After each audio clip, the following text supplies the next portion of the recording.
Yang, yang terhormat Prof. Anis dan rekan-rekan kelas non-reguler A, program studi Doktor Ilmu Manajemen. Terima kasih untuk kesempatan yang diberikan kepada saya. Perkenalkan, saya Mahardika MH. Pada kesempatan kali ini akan mempresentasikan tentang implementasi kebenaran ilmiah dalam ilmu manajemen strategik. Nah, berikut adalah daftar isi yang akan kita bahas pada presentasi pada kesempatan kali ini. Pertama adalah kebenaran ilmiah dalam ilmu manajemen strategik.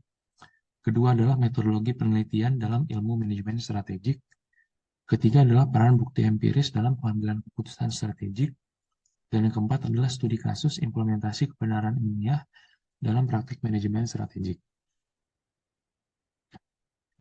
Nah, saya mau memulai dengan quotes atau pernyataan yang sangat terkenal dalam bidang strategik, yaitu failing to plan is planning to fail. Pernyataan ini disampaikan oleh Benjamin Franklin dan banyak dikutip dalam buku-buku terkait dengan strategik. Artinya adalah gagal untuk merencanakan adalah merencanakan untuk gagal.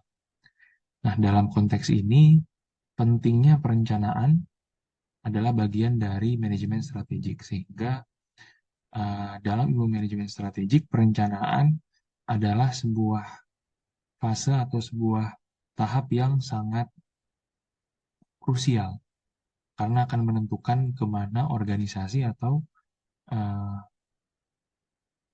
perusahaan yang akan kita tuju ke depannya. Kemana akan kita bawa perusahaan atau organisasi ini. Karena dalam konteks strategik, yang dibahas adalah perusahaan atau manajemen atau dalam hal ini organisasi. Seperti itu. Nah, pertama kita bahas tentang kebenaran ilmiah dalam ilmu manajemen strategik. Kebenaran ilmiah ini mengacu pada penggunaan metode dan prinsip ilmiah dalam penelitian dan praktik manajemen strategik. Nah, kebenaran ilmiah ini termasuk pengumpulan data yang objektif, penerapan metodologi penelitian yang teruji, dan pengujian hipotesis secara sistematis. Artinya, kebenaran ilmiah ini dalam ilmu manajemen strategik adalah menggunakan metode dan prinsip ilmiah dalam praktik manajemen strategik. Nah, dalam konteks manajemen strategik, kebenaran ilmiah menekankan pada pentingnya pembangunan teori dan praktik yang didasarkan pada bukti empiris. Nah, hal ini melibatkan tantangan dalam penelitian manajemen strategik yang seringkali tidak memenuhi kebutuhan praktis dan teoritis. Seperti yang kita ketahui, ilmu manajemen strategik ini cukup kental dalam aspek praktis, sehingga setiap riset manajemen strategik biasanya dalam jurnal-jurnal bereputasi itu memberikan implikasi praktis atau kontribusi praktis. Karena apa? Karena ilmu manajemen strategik ini tidak hanya sebagai sebuah ilmu atau teori, tetapi juga harus bisa memenuhi kebutuhan praktis perusahaan atau organisasi. Itu sehingga kebenaran ilmiah ini haruslah menekankan pada pentingnya pembangunan teori dan praktik, gitu ya. Nah, sehingga kebenaran praktis ini atau kebenaran ilmiah ini dapat menjadi lebih holistik dan memahami serta menjelaskan fenomena strategik sehingga dapat memberikan kontribusi baik dalam teori maupun praktik manajemen strategik. Nah, selanjutnya kita membahas metodologi penelitian dalam ilmu manajemen strategik. Nah, metode penelitian dalam ilmu manajemen strategik telah mengalami perkembangan yang signifikan. Pada awalnya, studi kasus itu banyak digunakan dalam penelitian manajemen strategik. Tetapi seiring dengan berjalannya waktu dan struktur organisasi yang berubah sangat cepat dan kebutuhan yang harus disesuaikan juga secara cepat, gitu ya. Nah, teknik telah terjadi pergeseran terhadap metodologi yang dipakai dalam ilmu manajemen strategik. Akhir-akhir ini, ilmu manajemen strategik telah banyak menggunakan alat kuantitatif, seperti misalnya ekonometrika, di mana kita menggabungkan antara ekonomi dan statistika, atau analisis multilevel. Nah, akhir-akhir ini juga telah menjadi umum yaitu metodologi hibrida atau hybrid ya, yang kalau kita kenal dalam bahasa Inggris hybrid atau metode campuran. Nah, metode campuran ini menggabungkan antara teknik kuantitatif dan kualitatif dan dikombinasikan dalam satu studi. Nah, metode kuantitatif dan kualitatif ini menunjukkan kecanggihan dalam pendekatan penelitian di manajemen strategik. Sehingga dengan metode kuantitatif dan kualitatif ini diharapkan dapat memberikan sebuah analisis atau studi yang lebih akurat dan komprehensif untuk memahami fenomena yang terjadi dalam manajemen strategik. Jadi tidak hanya membahas tentang kuantitatif gitu ya, tapi juga bicara dengan kualitatif atau sebaliknya bicara tentang kualitatif dulu lalu kita dekatkan dengan metode kuantitatif. Nah, lalu selanjutnya adalah peran bukti empiris dalam pengambilan keputusan. Nah, menurut Sinayah et al., ini memasukkan analisis berbasis hipotesis dalam pemikiran strategik, memungkinkan organisasi untuk mendasarkan keputusannya pada bukti empiris, sehingga meningkatkan kemampuan beradaptasi dan daya saing mereka di pasar yang berkembang pesat. Ini menekankan pada pentingnya bukti empiris dalam pengambilan keputusan. Nah, framework atau gambaran gitu ya, gambaran konsepnya digambarkan seperti pada gambar berikut. Ya. Jadi prosesnya adalah dimulai dari strategic management proses, gitu ya, di mana kita menggunakan strategic thinking, di mana melibatkan strategic thinking yang terdiri dari misalnya sistem perspektif, fokus kepada intent, intelligent opportunism, thinking in time, dan hypothesis driven analysis. Inilah strategi manajemen proses atau proses manajemen strategik, di mana dalam menghasilkan output akan dilakukan pengambilan keputusan. Nah, pengambilan keputusan ini pun ada berbagai style atau gaya. Misalnya seperti rational decision making atau intuitive decision making style. Nah, pengambilan keputusan ini akan berpengaruh terhadap performa organisasi atau output organisasional dalam konteks ini adalah performa organisasi. Nah, ini menunjukkan bahwa pengambilan keputusan ini sangat penting dalam mempengaruhi performa organisasi. Ya. Jadi dimulai dari strategic thinking, lalu setelah kita memiliki proses manajemen strategik, keputusan apa yang diambil oleh manajemen? Nah, keputusan ini akan mempengaruhi performa organisasi sebagai output organisasional dari manajemen strategik. Nah, selanjutnya dibahas juga studi kasus implementasi kebenaran ilmiah dalam manajemen strategik. Ada satu studi yang diambil, yaitu dari Jiang dan Carpenter pada tahun 2013. Nah, studi kasus ini membahas tentang implementasi strategi dalam internalisasi pendidikan tinggi. Penelitian ini dilakukan di sebuah universitas di Inggris dan melibatkan 20 wawancara dengan staf dari 3 departemen kunci. Nah, studi ini mengidentifikasi masalah kritis yang menghambat implementasi strategi internasionalisasi dalam konteks institusional.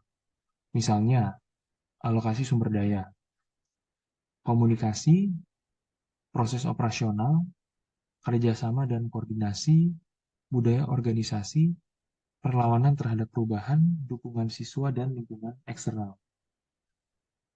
Nah, jadi penelitian ini diambil dengan metode studi kasus gitu ya, juga dengan metode kualitatif studi status yang melibatkan 20 wawancara dengan staf dari 3 departemen di sebuah universitas. Ya. Nah, hasil penelitian ini menunjukkan bahwa sebagian besar masalah berakar pada faktor internal. Nah, lalu selanjutnya seperti yang sudah dijelaskan sebelumnya, bahwa penelitian manajemen strategik itu kental dengan teori praktis. Sehingga dalam penelitian ini uh, menyarankan bahwa internasionalisasi pendidikan tinggi ini terutama merupakan faktor masalah internal integrasi daripada proses yang hanya didorong oleh lingkungan eksternal. Nah, sehingga implikasi praktisnya internasionalisasi pendidikan tinggi ini harus dikaji atau harus lebih dikuatkan lagi dari sisi internal integrasi. Seperti misalnya yang telah disebutkan, misalnya implementasi strategi, seperti misalnya konteks institusional, alokasi sumber daya, komunikasi, proses operasional, kerjasama, dan koordinasi, serta budaya organisasi. Nah, ini adalah contoh kasus implementasi kebenaran ilmiah dalam manajemen strategik yang diharapkan dapat menjawab tantangan-tantangan atau kebutuhan-kebutuhan organisasi atau perusahaan. Nah, dalam konteks ini, tidak bicara tentang perusahaan, tetapi bicara tentang higher education atau universitas gitu ya. Nah, demikian apa yang bisa kami sampaikan dalam implementasi kebenaran ilmiah dalam ilmu manajemen strategik. Semoga dapat menjadi uh, masukan atau tambahan pengetahuan bagi kita agar kita bisa melakukan pengambilan keputusan yang rasional dengan metode kebenaran ilmiah dalam pengambilan keputusan di mana tempat kita berada, baik itu di organisasi, di perusahaan, atau di usaha atau di sebuah badan usaha. Demikian yang bisa saya sampaikan. Terima kasih.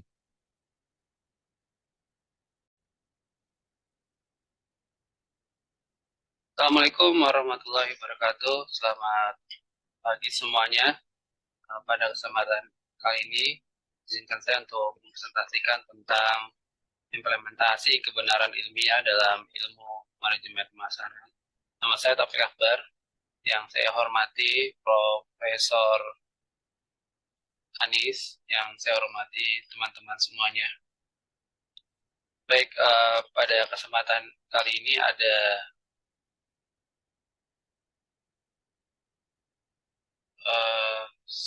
satu hal ya yang kemudian kita coba untuk melihat ya di bagian tujuannya mengeksplorasi implementasi kebenaran ilmiah dalam merumuskan strategi pemasaran. Kita mengetahui sendiri bahwa sekarang adalah era bisnis modern yang dinamis ya. Kita mengingat ada istilah namanya VUCA, artinya volatility, uncertainty, complexity, sama ambiguity. Jadi itu konsep VUCA itu yang kemudian merubah aspek bisnis dan peran yang krusial bagi ilmu manajemen pemasaran untuk kemudian bisa mengikuti perubahan tersebut. Oleh sebab itu, bentuk dari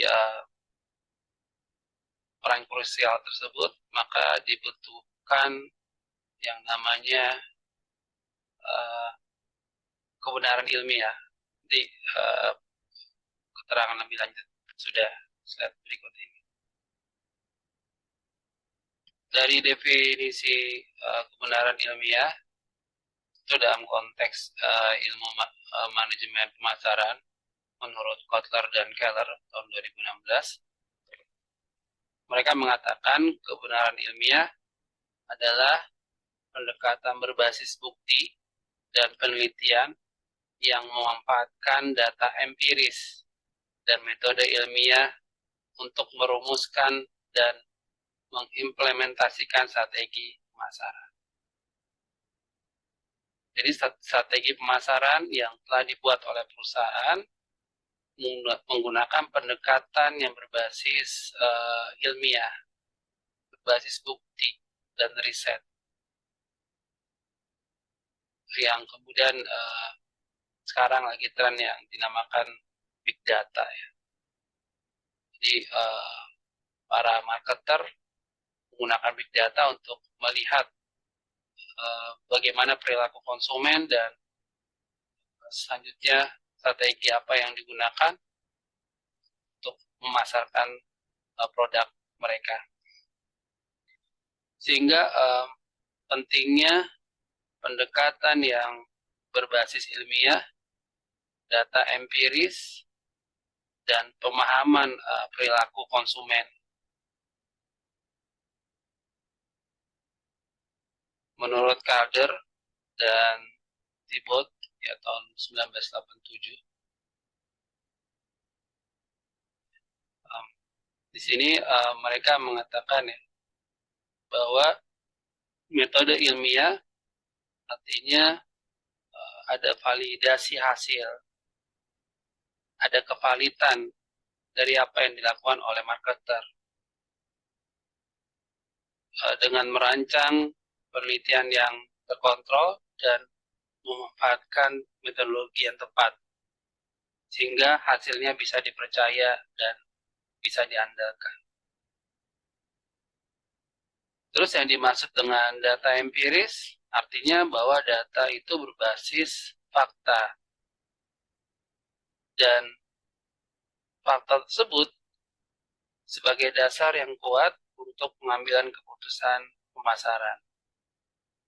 Misalnya si pemasar atau marketer mengidentifikasi tren yang terjadi atau ingin melihat kinerja kampanye atau promosi dari pemasaran, tapi kemudian menyusun strategi berikutnya berdasarkan fakta dan angka yang didapatkan. Lalu perilaku konsumen, artinya di sini marketer memiliki pemahaman yang mendalam tentang perilaku konsumen yang memungkinkan perusahaan untuk melakukan pendekatan personalisasi. Ini lagi tren juga sekarang ya. Seperti pendekatan promosi yang dilakukan personal ya. Seperti kalau kita buka sosial media kita, masing-masing itu akan muncul iklan dan iklan itu di antara masing-masing kita berbeda. Nah itu artinya adalah sudah menerapkan yang namanya personalisasi pemasaran.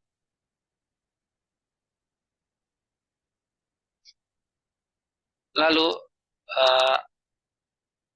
apa teori dan konsep utama yang bisa kita bahas dan kita lihat dalam pemasaran ini? Saya kumpulkan ada beberapa referensi terkait dengan teori pasar, teori tentang segmen pasar, dan teori tentang psikologi konsumen. Pada tiga teori itu kita bisa menemukan bahwa kalau kita bicara pasar berarti bicara tentang kumpulan konsumen dalam konteks pemasaran.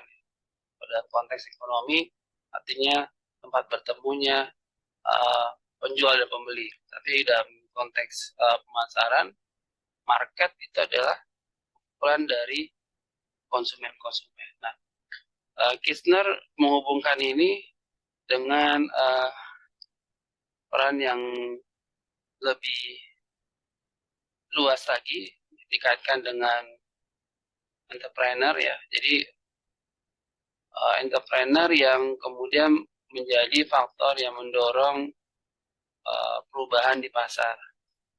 Terus ada teori segmen pasar ya, atau segmentasi pasar, Born di tahun 2010. Jadi di Born ini mengatakan bahwa kita perlu memahami keragaman konsumen dan menyusun strategi pemasaran yang sesuai dengan kebutuhan segmen tersebut. Jadi masing-masing punya segmennya sendiri.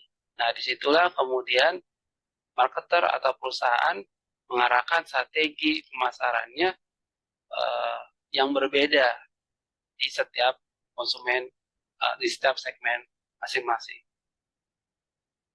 Lalu ada konsep berikutnya, teori tentang psikologi konsumen.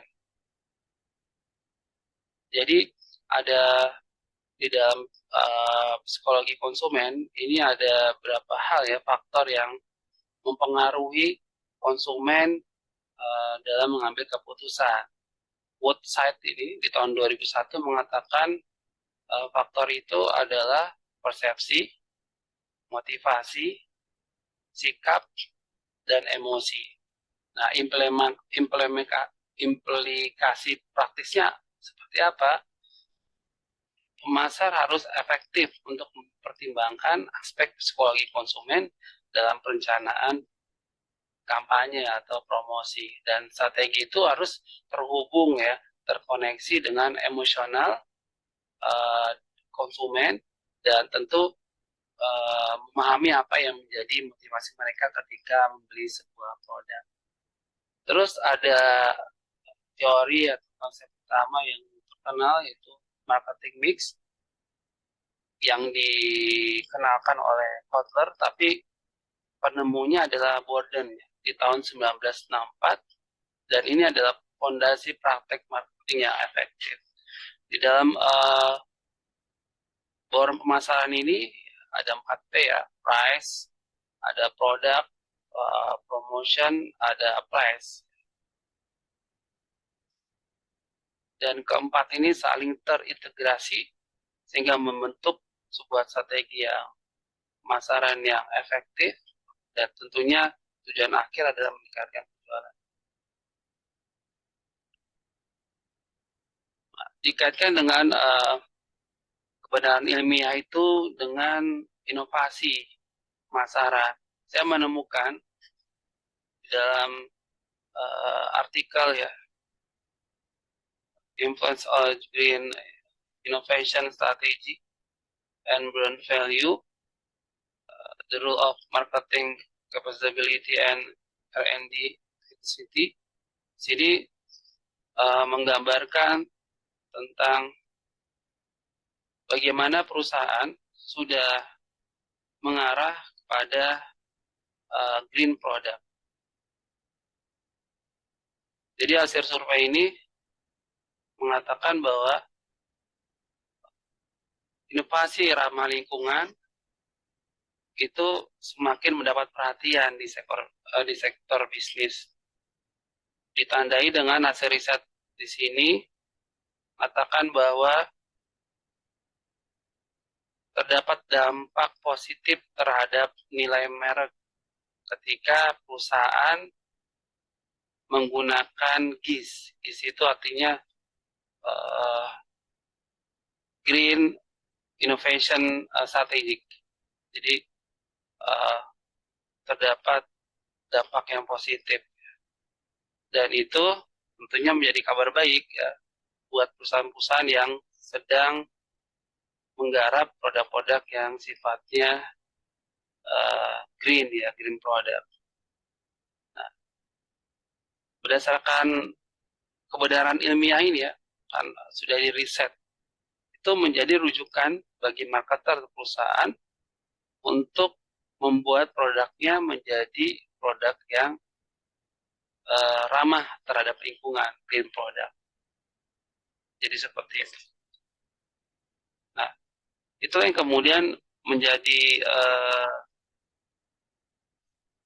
adaptasi ya perusahaan terhadap perubahan yang terjadi. Kenapa hasil riset ini menjadi dampak positif ya? Kemungkinan memang terjadi kesadaran dari konsumen untuk menggunakan produk-produk yang sifatnya ramah lingkungan. Nah, itulah perubahan tren perilaku konsumen yang memang harus diikuti, dan itu kita di baliknya sumbernya dari data empiris. Ada studi kasus yang menarik terkait dengan penerapan ya teori dari pemasaran yang berdasarkan kebenaran ilmiah, yaitu Apple atau produk yang kita kenal mungkin iPhone. Dia muncul di tahun 2007 dan uh, menjadi pionir bagi industri ponsel pintar ya, smartphone. Kita lihat apa yang dia lakukan ya. Jadi iPhone dia selain juga smart, tentu kenapa disebut dengan smartphone, fitur sudah jelas ya, berkualitas tinggi. Tapi ada satu hal yang disentuh oleh iPhone yaitu emosionalnya, ya, experience-nya. Dan itu belum ada produk yang sebelum itu yang melakukan hal tersebut. Nah ini kan hasil riset ini yang dipakai oleh iPhone untuk kemudian menjadi keunggulan dari uh, produk tersebut.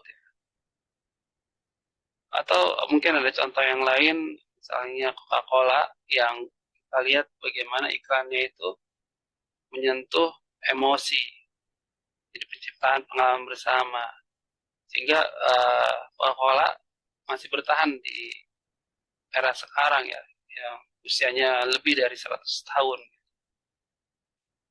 karena dia memunculkan sentuhan yang emosi ya, emosional ya, disentuh. Masih banyak contoh yang lain.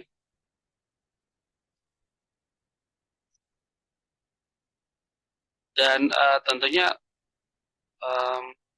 balik ke iPhone ini, kenapa dia kemudian menjadi sukses dalam penjualannya, ya, dia memunculkan tadi ya gaya hidup ya, dia memunculkan selain tadi aspek yang saya sebutkan kualitas, dia memunculkan juga daya tarik yang itu kemudian membuat dalam konsep marketing value ya, nilai ya, added value, nilainya ada nilai tambah dibandingkan produk-produk lain.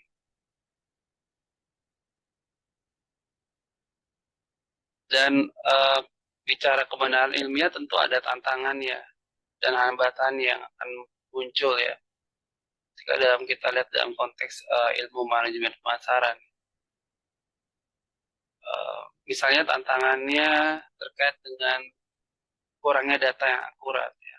Kita bicara kebenaran ilmiah, implementasi kebenaran ilmiah, tentu data menjadi hal yang kunci ya. Data menjadi hal yang kunci. Sehingga kekurangan data yang akurat memungkinkan kita tidak bisa mendapatkan kebenaran ilmiah itu. Itu tantangannya. Terus tantangan kedua itu kompleksitas pasar ya. Pasar yang rumit, yang kemudian besar ya. Itu menjadi tantangan ya. Kita bicara riset yang kemudian hanya di satu tempat saja, satu negara saja, kemudian ternyata produknya global, tentunya butuh cara untuk bagaimana kita bisa mendapatkan kebenaran ilmiah tersebut ya. Itu tantangan. Lalu strateginya seperti apa untuk menghadapi tantangan tersebut, ya hambatan tersebut ya. Di strateginya tentu ya mau tidak mau kita harus melakukannya ya. R&D kita harus lakukan terus menerus dengan berkolaborasi dengan pihak ketiga atau lembaga penelitian, lembaga riset. Itu mungkin jadi sebuah solusi ya, mengatasi misalnya keakuratan data ya. Contoh Nielsen itu perusahaan riset terkenal ya, yang melakukan riset pemasaran, bisa seperti itu. atau bisa melakukan semacam cross checking ya, sehingga data yang kita dapatkan itu ini benar bisa dipercaya atau tidak. Ya, terkait dengan tantangan kompleksitas pasar, maka yang kita lakukan ya kita harus terus secara proaktif melakukan analisis pasar ya, melihat tren-tren yang mungkin muncul, dan tentunya kita harus menerapkan yang namanya segmentasi pasar yang lebih rinci. Jadi kita memahami kebutuhan dan perilaku konsumen di tingkat yang lebih dalam lagi. Sehingga manfaat jangka panjangnya kita bisa dapatkan. Jadi perusahaan-perusahaan yang mengimplementasikan kebenaran ilmiah dari studi pemasaran ini tentu ada dua hal. Pertama, manfaatnya bisa meningkatkan efisiensi, efektivitas, dan daya saing perusahaan. Yang kedua, keunggulan berkelanjutan. Dua hal ini menjadi manfaat jangka panjang yang bisa dinikmati oleh perusahaan. Ya, jadi seperti itu. Kesimpulan dari presentasi ini, pentingnya kita terus-menerus menggali kebenaran ilmiah dalam strategi pemasaran, dalam ilmu pemasaran ini, ya, sehingga munculkan data-data yang akurat, munculkan keputusan-keputusan yang benar berdasarkan kebenaran ilmiah. Ya, tadi kita sebutkan dengan berbagai macam metode wawancara atau survei atau observasi dan seterusnya. Yang kedua, menghadapi perubahan dan merancang strategi pemasaran yang berkelanjutan. Itu dari hal yang perlu kita perhatikan dalam kita mengimplementasikan kegunaan ilmiah di bidang pemasaran. Demikian dari saya presentasi singkat ini. Mohon maaf kalau ada kesalahan.